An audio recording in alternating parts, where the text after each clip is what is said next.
Good morning. Today I have the honor of speaking to Nikki from California. Nikki, how you doing? I'm good, Ed. Thanks for having me. Okay, so first of all, we're all glad you're safe. We had a nice conversation about the unfortunate situation, so glad you're safe and hope it continues that way. I saw your tweet and we were in communication. So tell us a little bit what happened about your Amazon business and what happened to you since November and literally the nightmare you're dealing with. And again, we do these videos not to hurt Amazon, but to help Amazon. We want to work with Amazon, and Amazon can use this as a use case to fix other false positives and to have better processes. So tell us a little bit about your business and what you were dealing with the past few months. Yeah, of course. So I opened my seller account in early 2022. I didn't actually start selling until late 2022, just because there's a learning curve. And I just didn't end up getting into it until late 2022. As soon as I really started, dove in, connected with the community, started doing really well, really quickly. I ended up just, or less than a year later, leaving my full-time job. I was working at Morgan Stanley, an investment bank, and Wow. I had a lot of success with selling, and so I ended up leaving in July of 2023. And I've been a full-time seller and, you know, coach slash mentor and working on a software tool within the space since July of 2023. And so this past November, November 2024, a lot of different sellers received these emails essentially saying, hey guys, these brands in your catalog are going to be restricted as of midnight tonight. And as we kind of mentioned before the call or before the recording, this has happened previously with different brands, but historically what's happened is they'll say, hey, you're not allowed to sell this beauty brand, or you're not allowed to sell this electronics brand, or whatever the case may be. You have to sell out of it within the next 3 to 6 months.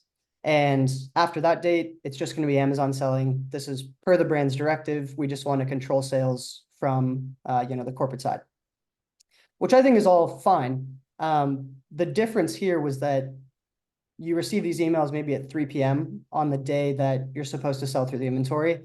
This is mid-November, so typically during Q4, a lot of sellers are taking on leverage, buying additional inventory, reallocating money from other places, maybe pulling from savings and saying, all right, we're going to buy a bunch of inventory.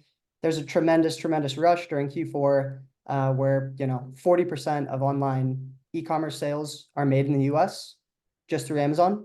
And so a lot of sellers see that as a really good opportunity to meet the demand and provide a lot of product for Amazon's customers. That was definitely my case. That was definitely the case of a lot of people that I connected with shortly after this. But as of the restriction date, I had over $250,000 in inventory that got restricted and really no path to having those brands unrestricted to then sell again on Amazon. And I'm totally fine if there's, hey, guys, we need you to re-verify that, your supply chain's all good, all intact. In this case, we didn't even have a chance to appeal anything. Every time I've had to submit some sort of appeal, there's been no issue. I've submitted all the documentation that's necessary. The reason you're always able, or at least sellers that are operating in the best manner are able to get unrestricted again is because Amazon goes and essentially verifies that your supply chain is, you're buying from authentic suppliers. So I understand that, but this one just kind of puts you in a poor position, and it's tough to understand and really tough to figure out, what are the next steps?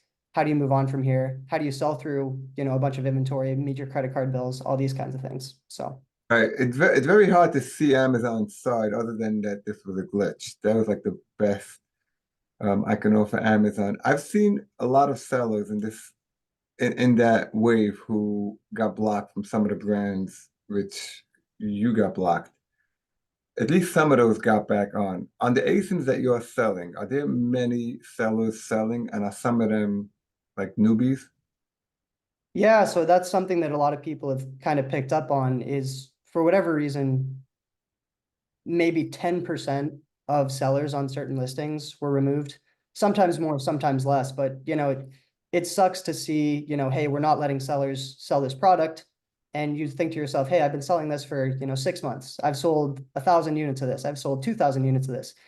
And then you look at the listing and, you're the only one, or, you're one of 3 people of the 30 on the listing that got removed. And then you see sellers with, 1 review, 5 reviews, single digit reviews. I'm in the hundreds of reviews, been selling for years at this point.